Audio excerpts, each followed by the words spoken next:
Last fall, I reseeded a couple areas of the farm, and this was one of them.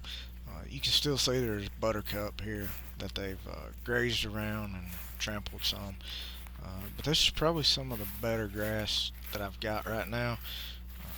It's They've been out here for about 2 weeks now. I've had 7 separate sections that I kept them on 2 days at a time. I think I put them out here about April the 7th, and it's April 20th now. I'm moving them to another area uh, that hadn't been reseeded, and as you can tell, it's pretty rough looking.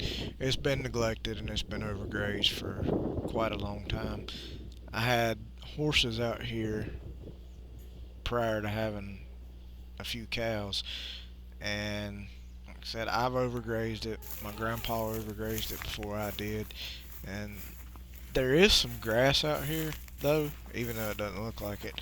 Uh, Down in around the clumps of the buttercups. And I'm also supplementing the cows with some grain.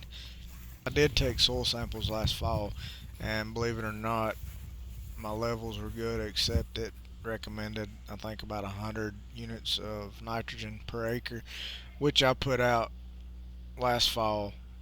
I had planned on spraying 2,4-D around the end of March this year, but we had such a wet spring, I just couldn't get it done. I think I could have probably got most of this stuff under control if I'd have been able to get that uh, sprayed this spring.